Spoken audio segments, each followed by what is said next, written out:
On my 18th birthday, my parents calmly confessed they hadn't saved a single dime for my college because they didn't believe in my potential. So, while working two grueling jobs, I discovered their devastating financial secret and planned my ultimate revenge. Before we continue today's story, we have an urgent announcement to make. Due to technical issues, we are pivoting towards another channel. Please subscribe to our new channel, Inherited Revenge. You can find the link in the video description, the pinned comment, and the collaboration tag on this video. Make sure to switch over now so you don't miss out. Thank you for your support. Now back to the story. The living room felt suffocatingly warm, though I was shivering uncontrollably. I was exactly 18 years old, wrapped in a faded fleece blanket, battling a severe chest infection that had kept me bedridden for 3 days. I had foolishly hoped that turning 18 might warrant a small celebration, perhaps a cake or even just a card placed on my nightstand. Instead, Wesley and Josephine, I had long stopped calling them Mom and Dad in my head, summoned me downstairs. Josephine was seated perfectly upright on the pristine beige sofa, adjusting the cuffs of her silk blouse. She never allowed herself to look anything less than immaculate, even on a Sunday morning in our own home. Wesley stood behind her, his hands resting in the pockets of his expensive slacks, looking out the window as if this conversation was merely a minor item on his weekend itinerary. "Sit down, Scarlett," Josephine said, her voice devoid of any maternal warmth. She didn't ask how I was feeling. She didn't offer me a glass of water to soothe my ragged throat. I sank into the armchair opposite them, pulling the blanket tighter around my shoulders. "What is it?" I rasped. Wesley finally turned away from the window. He cleared his throat, adopting the authoritative tone he used during his vague corporate consulting meetings. "Scarlett, as you know, you are officially an adult today, and with adulthood comes a necessary conversation about reality. Specifically, your future." I blinked, my fever-addled brain trying to process his words. "My future? You mean college applications? I've already submitted my FAFSA, but I need your tax information too." "That won't be necessary," Josephine interrupted smoothly. She crossed her legs, her stiletto heel catching the morning light. "We are not providing our financial information, Scarlett, nor will we be contributing to any sort of tuition." The room spun. I stared at her, waiting for the punchline, but her meticulously contoured face remained impassive. "What do you mean? We've talked about state college for years. I have the grades." "Let us be entirely honest with you, since you are 18 now," Josephine continued, her tone as casual as if she were discussing the weather. "We never established a college fund for you. We discussed it years ago, and quite frankly, we honestly didn't think you'd actually go or amount to much academically. It seemed like a poor investment." The word struck me with the force of a physical blow. A poor investment. "But," I stammered, my voice breaking. "But August just turned 16. You bought him a brand new car last month. You literally bragged to everyone at the country club about his fully funded university account." Wesley sighed, a patronizing sound that grated against my eardrums. "Your brother is different, Scarlett. August has an entrepreneurial spirit. He requires a solid foundation to network and build his future. You, on the other hand, have always been, well, aggressively average. Plodding. It wouldn't make sense to drain our resources on a degree you likely won't finish or utilize." I sat there, paralyzed by the sheer audacity of their cruelty. They had watched me study late into the night, watched me bring home honor roll certificates that they promptly ignored, and the entire time, they had been quietly betting against me. They had deliberately ensured my failure to fund my younger brother's comfortable, entitled existence. Tears pricked my eyes, but I refused to let them fall. I looked from Josephine's manicured nails to Wesley's polished shoes. The absolute absence of their faith in me hurt far worse than the empty bank account ever could. 2 years passed. 2 agonizing, bone-wearying years. At 20, I was a ghost of my former self, entirely consumed by the desperate machinery of survival. I had moved into a cramped, drafty apartment with 3 roommates just days after my 18th birthday. To pay for my community college classes and keep a roof over my head, I worked a soul-crushing schedule. A barista at a high-volume coffee shop from 4 in the morning until noon, followed by classes, and then evening shifts as a data entry clerk at a logistics firm. My hands were perpetually burned from the espresso machine, and my eyes burned from staring at spreadsheets harsh fluorescent office lights. Meanwhile, August was living in a luxury dormitory at an expensive private university, completely bankrolled by Wesley and Josephine. It was a Tuesday afternoon, and the coffee shop was moderately busy. I was wiping down the counter, my back screaming in protest, when the bell above the door chimed. I didn't need to look up to recognize the sharp, rhythmic click of Josephine's heels. She glided to the counter, wearing a tailored trench coat that likely cost more than my entire semester's tuition. She looked me up and down, her nose wrinkling slightly at my stained apron and the dark circles sitting heavily under my eyes. "A non-fat, half-calf vanilla latte, Scarlett, and make sure the milk isn't scalded this time," she ordered, not bothering to say hello. I punched the order into the register, keeping my face perfectly blank. "That will be $5.45. She handed me a crisp $20 bill. As I counted her change, she sighed loudly, ensuring the customers behind her could hear the heavy burden of her existence. "You know, Scarlett, your father and I were discussing you just last night. We are both incredibly concerned." I paused, holding a handful of coins. "Concerned about what?" "Your attitude," Josephine said, leaning slightly over the counter. "You've been terribly distant lately. We barely see you. You didn't even come to August's send-off dinner last week. Do you have any idea how stressed your brother is? Frat rush has been exhausting for him, and you haven't so much as texted him to offer support." The sheer delusion of her words almost made me laugh. I was working 80 hours a week to afford textbooks, and she was worried I hadn't comforted my brother over the exhaustion of attending college parties. "I've been working, Josephine," I said flatly, handing her the change. She recoiled slightly at the use of her first name, a subtle tightening around her eyes. "There is more to life than waiting tables, Scarlett. Family should be a priority. You're becoming so bitter and isolated. It's truly unbecoming." She took her coffee and marched out of the shop, leaving a trail of expensive perfume in her wake. I watched her go, gripping the edge of the counter until my knuckles turned white. They genuinely believed I was just a moody, distant daughter. They thought their dismissal of me had simply resulted in me fading quietly into the background, exactly as they had planned. But they had forgotten one crucial detail about the daughter they overlooked. To understand the depth of Josephine's manipulation, you had to understand the environment I was raised in. My childhood was essentially a masterclass in conditional love, where the conditions were strictly tailored to benefit Josephine's fragile ego and Wesley's demand for absolute peace.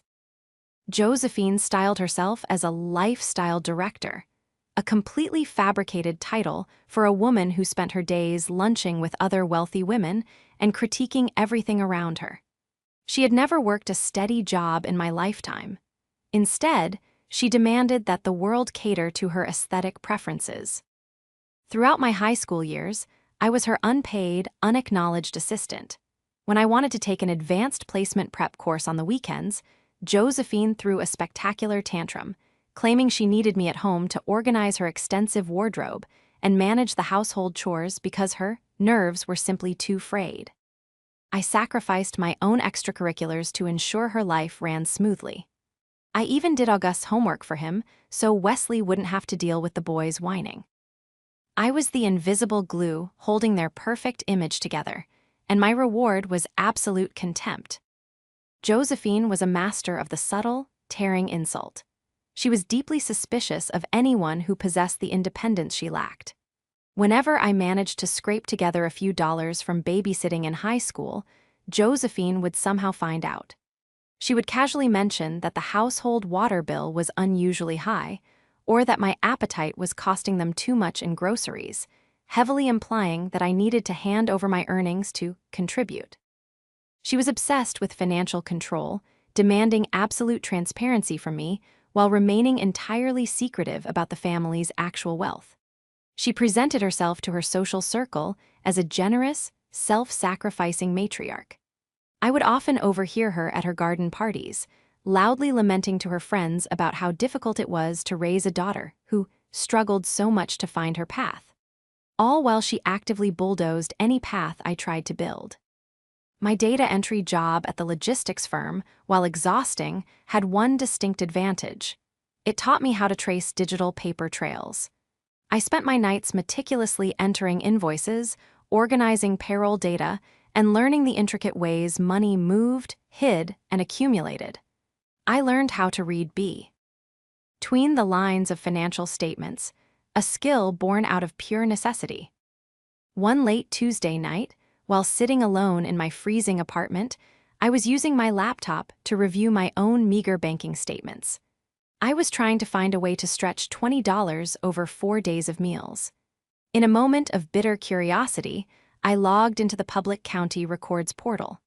I had always wondered just how much the house I was kicked out of was actually worth. I typed in Wesley and Josephine's names. I scrolled past the property deeds and the vehicle registrations, including Auguste's expensive sports car. But then, my eyes caught something anomalous. It was a heavily redacted legal filing from 3 years prior, right before my 18th birthday. The document type was listed as a trust modification transfer. I leaned closer to the glowing screen, my heart beginning to hammer a frantic rhythm against my ribs. I knew enough from my data entry work to recognize the structure of an inherited trust. But Wesley and Josephine had always claimed our family had no generational wealth, that they were entirely self-made. I spent the next 3 hours cross-referencing public tax records and digging through obscure municipal archives. Piece by piece, a horrifying, crystal-clear picture began to emerge. There was a trust, a massive one, left by Wesley's late mother, a woman who passed away when I was an infant. And according to the original, unredacted public filing I finally managed to unearth, that money was legally designated to be split evenly into 2 educational accounts, one for August and one for me. They hadn't just refused to save for my college. They had actively stolen the future that was legally mine to fund the golden child's extravagant life. The glowing screen of my heavily battered laptop seemed to burn itself into my retinas. I sat in the oppressive silence of my freezing apartment, the only sound the erratic, frantic drumming of my own heart against my ribs. I read the digitized municipal file again, and a 4th time. My breathing became shallow, rapid, and sharp. The words on the screen did not change.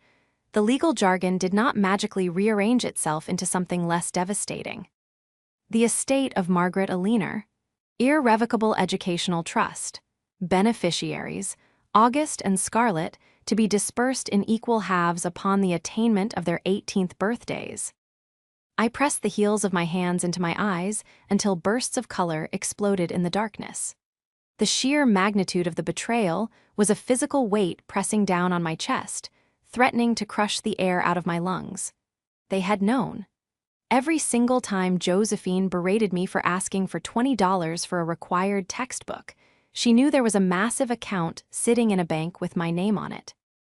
Every time Wesley gave a pompous lecture about the value of a hard-earned dollar, while tossing August the keys to a luxury vehicle, he knew he was actively stealing my future to fund my brother's present. I didn't sleep that night. I couldn't.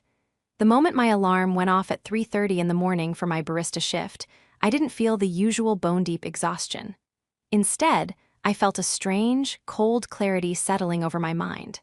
For 2 years, I had been a passive victim of their narrative.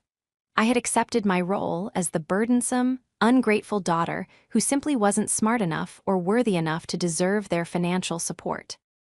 But I was an accounting student now. I spent my days and nights swimming in numbers, reconciling discrepancies, and tracking missing funds for a logistics company. If there was one thing I understood with absolute, unwavering certainty, it was that money always leaves a trail. I decided in that dark, lonely morning that I was going to follow that trail to the bitter end. During my lunch break at the logistics firm, I locked myself in a bathroom stall, pulled out my phone, and began searching for legal representation. I knew I couldn't afford an hourly rate. My bank account currently held exactly $42.16, but I also knew that in cases of blatant financial fraud with a clear paper trail, certain attorneys would work on contingency. They would take a percentage of the recovered funds. It took me 4 days of calling, leaving voicemails, and facing polite rejections from receptionists before I finally secured an in-person consultation. The office of Arthur Vance, attorney at law, was located in a modest, unremarkable brick building on the edge of town. It didn't smell like the expensive, polished leather of Wesley's corporate consulting firm. It smelled of old paper, stale coffee, and lemon floor cleaner. Mr. Vance was a man in his late 50s with tired eyes, a slightly rumpled suit, and a desk buried under an avalanche of manila folders.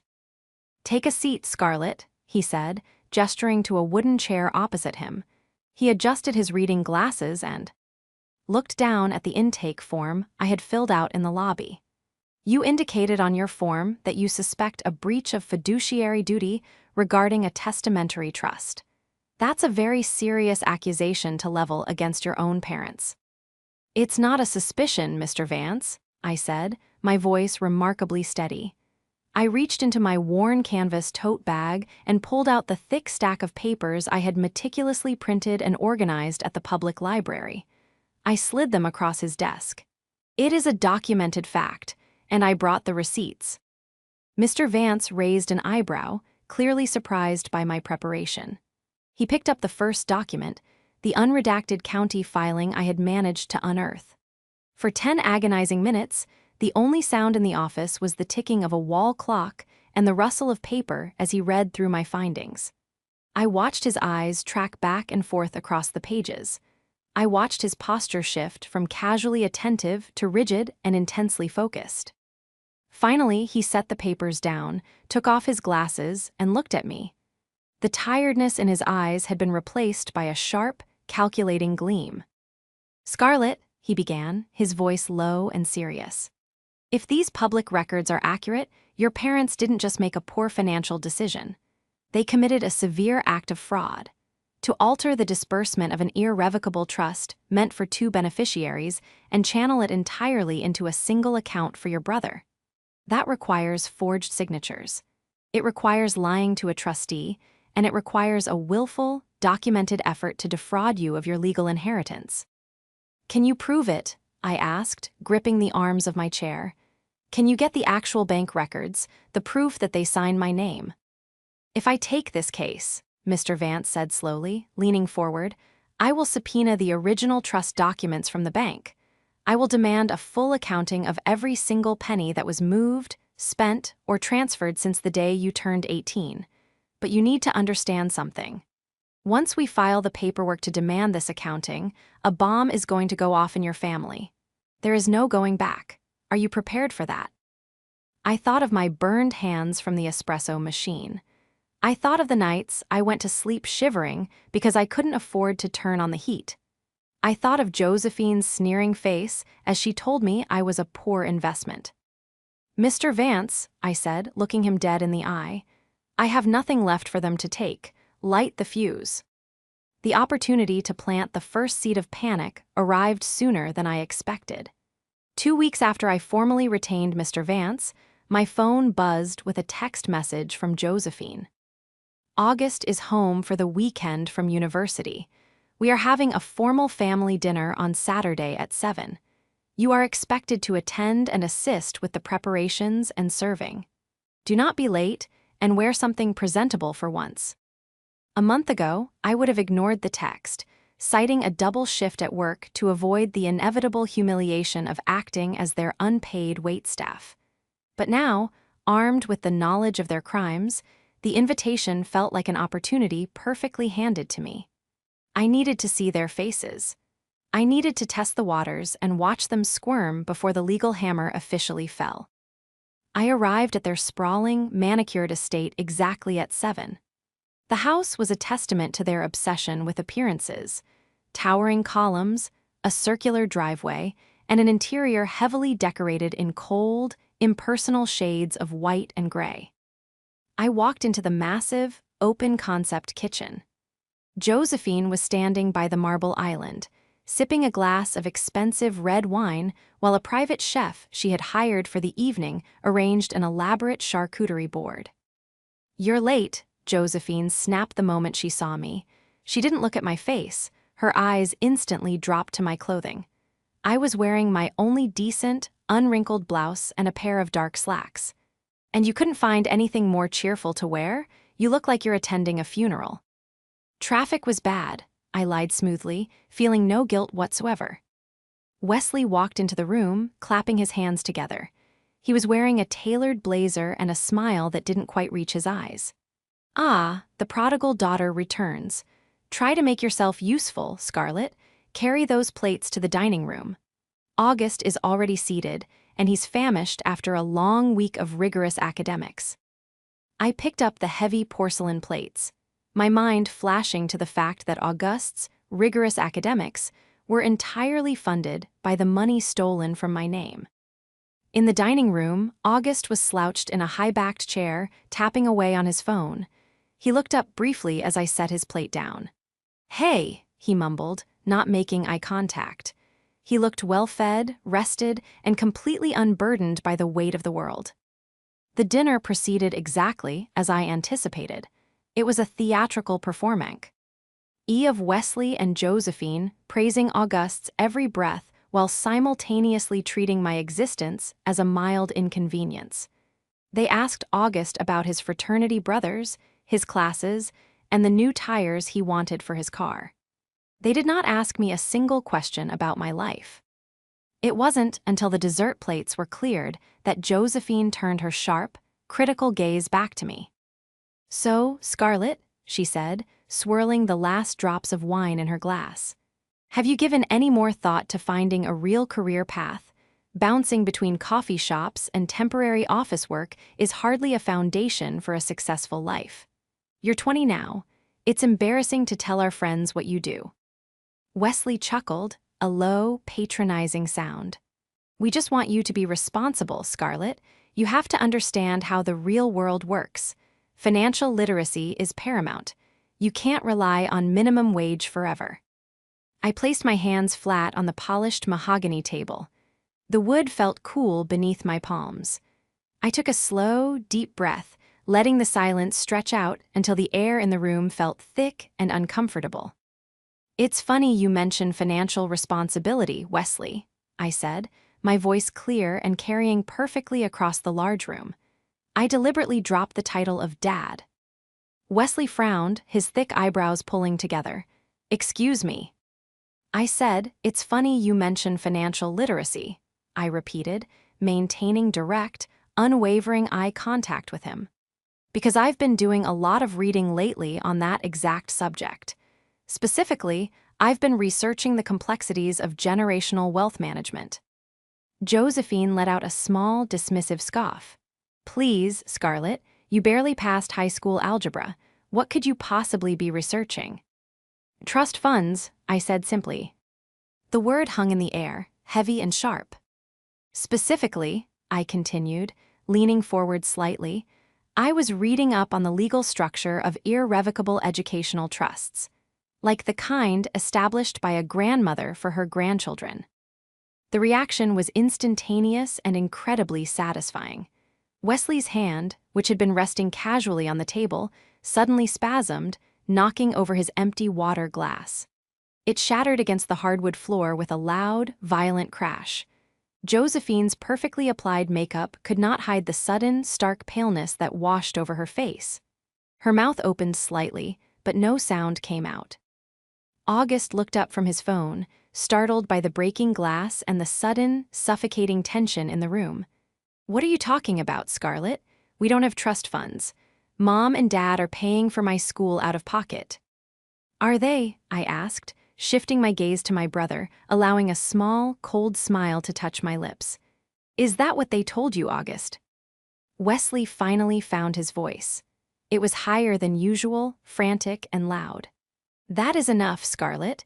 I will not have you come into my home and speak in riddles just to cause drama. You have absolutely no idea what you are talking about. You are completely out of line. Am I challenged, refusing to back down. Because from what I read in the public county annex filings, Margaret Aliner's estate explicitly mandated 2 beneficiaries. 2 accounts. One to be dispersed on my 18th birthday, and one to be dispersed on yours, August. Josephine stood up so fast her chair scraped loudly against the floor. You have been snooping through things that do not concern you, she shrieked, her composed facade completely disintegrating. You are delirious. You are making up lies because you are jealous of your brother's success. You are sick in the head. If it's a lie, I said, standing up to match her height, then you won't mind when the bank is asked to produce the original, signed disbursement documents. I'm sure my signature on the transfer forms will look perfectly authentic, right? Wesley's face turned an ugly, mottled shade of crimson. Get out, he roared, pointing a trembling finger toward the front door. Get out of this house right now. If you ever speak of this garbage again, if you ever try to invade our family's private financial matters, I will have you arrested for digital trespassing and harassment. Do you hear me? I hear you perfectly, I said, picking up my worn tote bag. I looked at the 3 of them, Wesley hyperventilating, Josephine shaking with rage, and August staring at me with wide, confused eyes. But just so we are completely clear, this isn't a private financial matter anymore. It's a crime scene. I turned and walked out the front door, leaving them drowning in the terrified silence of their own making. The fallout from the dinner was immediate and desperate. By Monday morning, I had exactly 14 missed calls and 6 voicemails from Wesley. The progression of his tone in the messages was a fascinating study in panic. The first message was authoritative, demanding I call him back to app. Apologize for my hysterical outburst. By the third message, he was offering to help me out with a small loan if I was struggling with my rent. The final message, left at 2 in the morning, was a slurred, vicious threat promising to ruin my life if I ever contacted August or mentioned the word trust again. I didn't reply to a single one. I forwarded every voicemail and text directly to Mr. Vance. My lawyer moved with ruthless efficiency. Utilizing the threat of an immediate subpoena and a formal complaint to the State Banking Commission, he managed to compel the financial institution holding the trust to release the internal records. When I sat in Mr. Vance's office a week later, the stack of papers on his desk was significantly thicker. You were entirely correct, Scarlett, Mr. Vance said, his tone grim as he tapped a thick file. The trust was established exactly as you stated, half for you, half for your brother. The day after your 18th birthday, a document was filed with the bank authorizing the complete transfer of your half into August's account. He slid a piece of paper across the desk. It was a photocopy of a legal release form. At the bottom, on the line-marked beneficiary signature, was my name. I stared at it. The handwriting was a sloppy, hurried attempt to mimic my looping cursive. I didn't sign this, I whispered, feeling a fresh wave of nausea wash over me. I was sick in bed that entire week. They told me they didn't have any money for me. I know you didn't, Mr. Vance said gently. It's a clear forgery. But that isn't even the worst part, Scarlett. They didn't just give your money to your brother for his education. He opened another folder and spread a series of bank statements across the desk. Once your funds were merged into the single account, Wesley and Josephine applied for legal guardianship over the management of the educational expenses, Mr. Vance explained, pointing to various highlighted lines. They used the guise of paying for August's University to treat the entire trust as a personal slush fund. Yes, they paid his tuition. Yes, they bought him a car. But look here.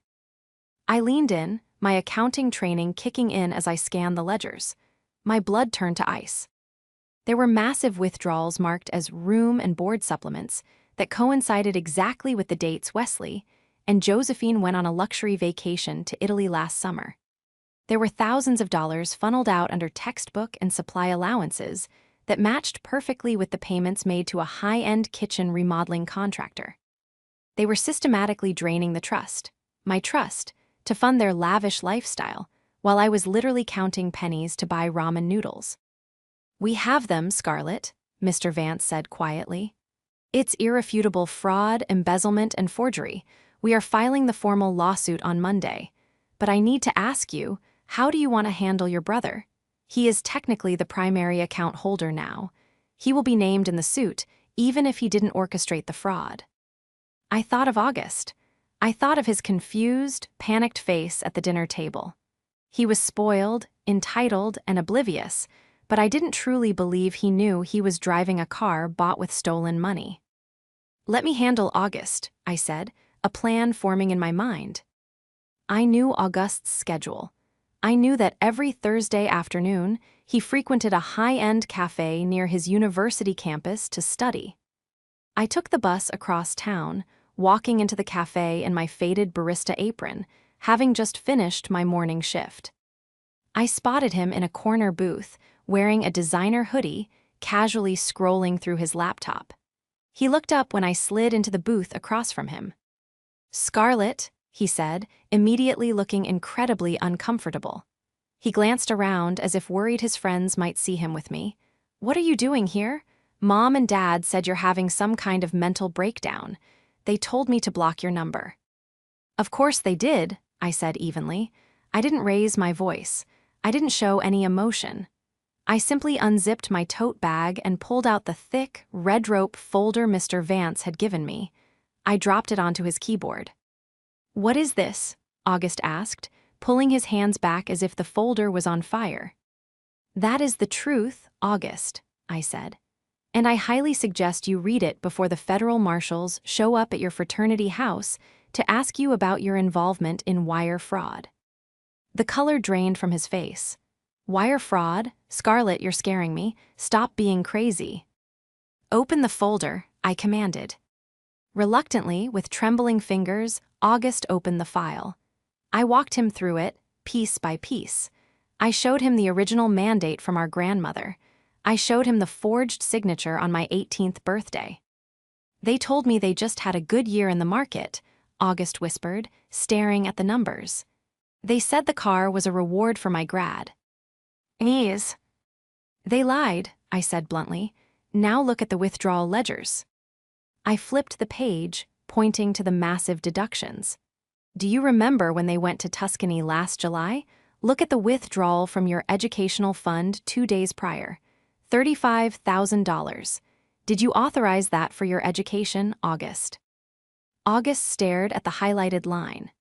His eyes darted rapidly across the page, recognizing the dates of the kitchen remodel, the dates Josephine bought her new jewelry, all perfectly aligned with massive cash withdrawals from the account that held my stolen inheritance. I watched the exact moment the illusion shattered. The spoiled, oblivious facade melted away, replaced by genuine, unadulterated horror. His breathing hitched, and he dragged his hands through his hair, gripping the roots. "Oh my God," he choked out, his eyes filling with tears. "They stole it. They stole it from you, and they used my name to do it. Scarlett, I swear to you, I didn't know. I never saw the actual bank statements. Dad always handled the logins. I swear I didn't know." "I know you didn't," I said, my voice softening just a fraction. "But ignorance isn't a legal defense anymore, August. The lawsuit is being filed on Monday. You are going to be subpoenaed. You have a choice to make right now. You can keep playing the golden child and go down with them for conspiracy and fraud, or you can stand with me and tell the truth." August looked at the forged signature on the paper. He looked at my exhausted, pale face. He looked at my burned hands resting on the table. For the first time in his life, he truly saw the cost of his comfortable existence. He closed the folder, his jaw setting with a newfound, rigid determination. He wiped his eyes and looked at me, no longer a spoiled teenager, but a young man terrified of the criminals who raised him. "Tell me what I need to do," August said. "The perfect venue for the destruction of a perfectly fabricated life is, appropriately enough, a place built entirely on appearances." Wesley and Josephine had spent months organizing what they pompously titled a celebration of academic excellence for August. It was held in the grand ballroom of the Oak Creek Country Club, a sprawling, opulent room filled with crystal chandeliers, towering floral arrangements of white hydrangeas, and tables draped in heavy, cream-colored silk. They had invited over 100 guests: Wesley's corporate clients, Josephine's fellow socialites, extended family members who only ever heard heavily curated versions of our lives, and a smattering of August's fraternity brothers. It was designed to be a crowning monument to their success as parents. It was, instead, the perfect stage for their absolute ruin. I arrived at exactly 8 o'clock, right in the middle of the main course. I did not wear my faded barista apron, nor did I wear the sad, wrinkled blouse from our last disastrous dinner.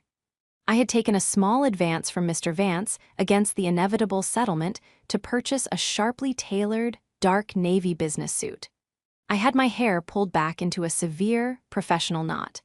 I looked exactly like the corporate auditor I was studying to become. Walking beside me was an associate from Mr. Vance's firm. A tall, impeccably dressed man holding a thick, leather-bound portfolio containing the formal lawsuit, the subpoenas, and the irrefutable bank records. The heavy oak doors of the ballroom swung open, and I stepped inside. The immediate sensory overload, the clinking of crystal wine glasses, the low, melodic hum of a live string quartet, the scent of expensive roasted tenderloin and heavy perfume, washed over me, but it did not make me falter. I felt an incredible, icy calm radiating from the center of my chest. I walked purposefully across the patterned carpet, weaving through the crowded tables. A few extended family members caught my eye, offering confused, polite nods, clearly wondering why the troubled, distant daughter had suddenly appeared looking like a courtroom prosecutor. Wesley and Josephine were seated at the head table, elevated slightly on a dais at the front of the room. August was seated to their right, looking pale and deeply uncomfortable in his tailored tuxedo. He saw me approaching long before our parents did. His posture stiffened, and he gave me a barely perceptible nod. He knew what was coming. We had planned it. I stopped directly in front of the head table. The string quartet, noticing the sudden tension radiating from our interaction, faltered and slowly stopped playing. A hush began to ripple outward through the room as guests turned their heads to see the disruption. Josephine noticed me first. Her fork, holding a delicate piece of asparagus, paused in midair. The artificial smile she had plastered on her face for her wealthy friends instantly contorted into a mask of pure, unadulterated fury. "Scarlett," she hissed, keeping her voice low but incredible.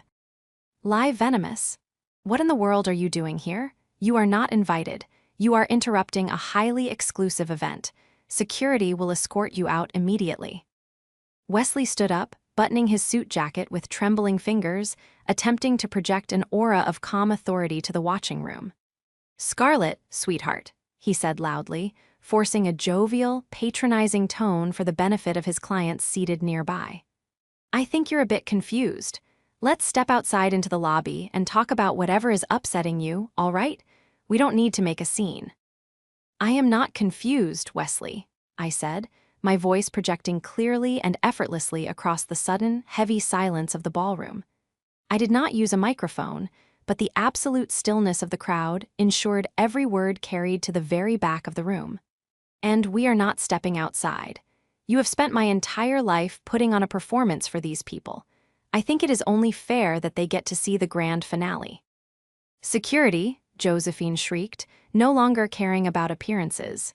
She stood up, knocking her crystal wine glass over. A dark red stain began to spread rapidly across the pristine white silk tablecloth, looking shockingly like a wound. "Get this deranged girl out of my sight." "No one is calling security," I stated calmly. I turned to the lawyer's associate standing beside me. He stepped forward and placed the heavy, leather-bound portfolio directly onto the table, right over the spreading wine stain. "Wesley and Josephine," I said, making sure to enunciate every single syllable. "You are being formally served with a civil lawsuit for breach of fiduciary duty, embezzlement, wire fraud, and the forgery of a legal document." The collective gasp from the ballroom was audible. 100 wealthy, gossip-hungry guests leaned in, their eyes wide with shock. Wesley's face drained of all color, leaving him looking sickly and gray beneath the warm chandelier light. You have absolutely no proof of these insane allegations," he stammered, his confident facade shattering into a million irreparable pieces. "This is slander. I will sue you into the ground." "The proof is in that folder," I replied, pointing to the leather binding. "It contains the original unredacted trust documents from grandmother's estate, explicitly naming me as a 50% beneficiary. It contains the forged release forms you submitted the day after my 18th birthday while I was bedridden with a fever. And most importantly, it contains the meticulously highlighted bank ledgers proving that you used my stolen inheritance to fund your luxury vacation to Italy, your high-end kitchen remodel, and Josephine's extensive jewelry collection." I turned slightly, addressing the silent, staring crowd. "For 2 years, my parents have told you all that I was a failure. They told you I was aggressively average, that I lacked ambition, and that I was too distant to be part of this family. The truth is, I have been working 80 hours a week cleaning espresso machines and entering data on the night shift just to afford my community college tuition, while they lived a life of luxury funded entirely by the money they stole from their own daughter." Josephine was hyperventilating, her hands clutching the edge of the table so tightly her knuckles were white. "August," she cried out, turning desperately to her golden child. "August, tell them she is lying, tell them how hard your father and I work, tell them this is a jealous, bitter lie." This was the moment, the ultimate test of the alliance August and I had forged in the corner booth of that quiet cafe. August slowly stood up. He did not look at Josephine. He did not look at Wesley.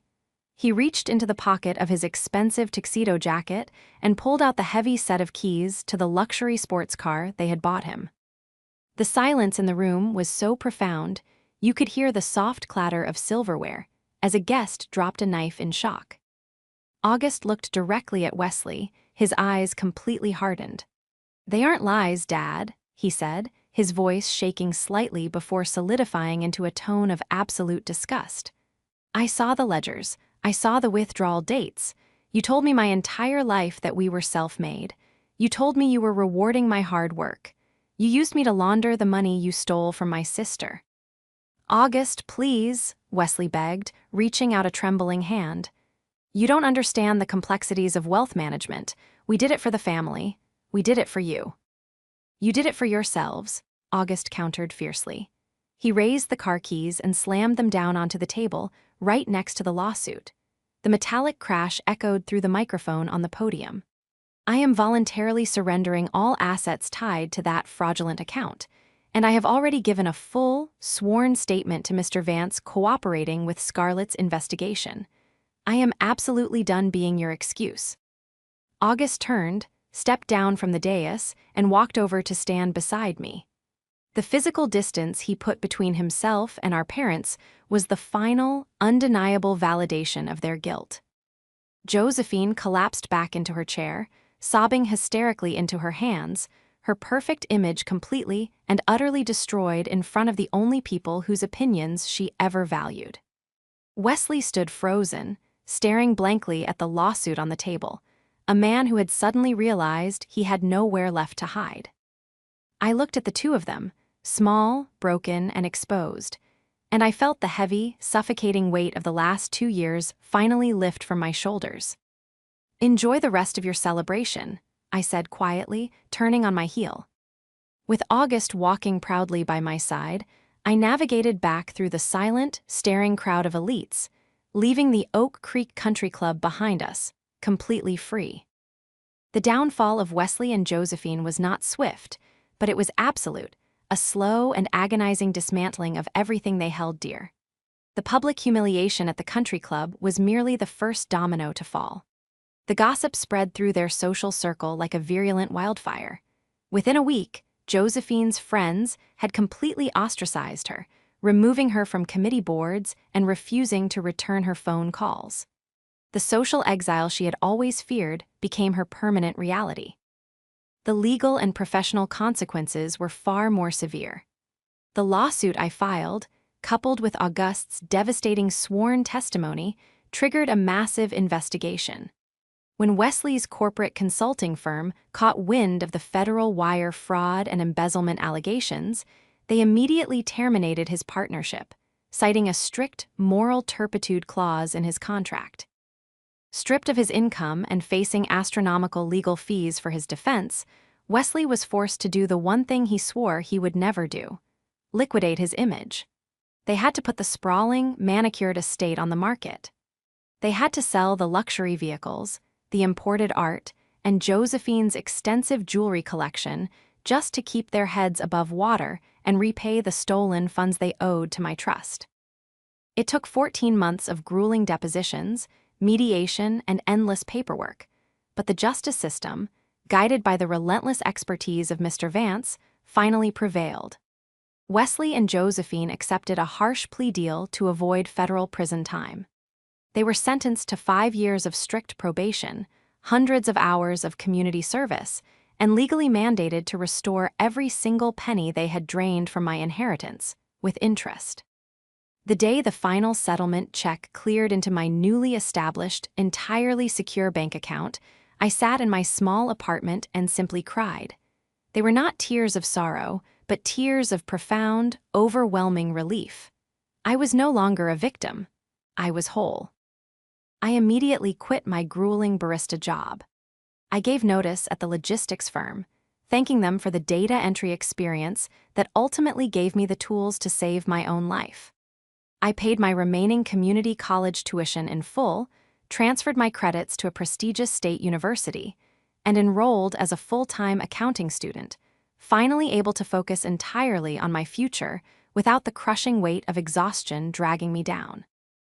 Through it all, the most unexpected and beautiful outcome of the entire ordeal was the genuine healing of my relationship with Auguste. Stripped of the toxic, entitled environment our parents had created, he truly blossomed. Without the stolen trust fund to rely on, Auguste had to take out standard student loans. He moved out of the luxury fraternity house and into a modest shared apartment off campus. He got a part-time job working at a campus bookstore to pay for his groceries. It humbled him, but it also grounded him. We started meeting for coffee every Sunday afternoon, not at a high-end cafe, but at a quiet, unassuming diner halfway between our two campuses. During one of those Sunday meetings, exactly a year after the confrontation at the country club, Auguste slid a small, brightly wrapped box across the diner table. "What's this?" I asked, looking at the bow. "It's a birthday present," Auguste said, offering a shy, genuine smile. "I know I missed your 18th and your 19th, and I know a coffee mug doesn't make up for any of that, but I bought it with money from my own paycheck. No trusts, no parents, just me." I opened the box to find a sturdy, ceramic mug with the logo of my new university printed on the side. It was simple, inexpensive, and absolutely perfect. "Thank you, Auguste," I said, my voice thick with emotion. I reached across the table and squeezed his hand. He squeezed back, a silent promise between us that the cycle of manipulation had ended with our generation. Wesley and Josephine moved into a small, rented condominium on the outskirts of the city. We never spoke to them again. They had chosen their wealth and their image over their children, and in the end, they lost both. I, on the other hand, had started with nothing, fought for the truth, and built a life of total independence and peace. The ledgers were finally balanced, and the rest of my story belonged entirely to me.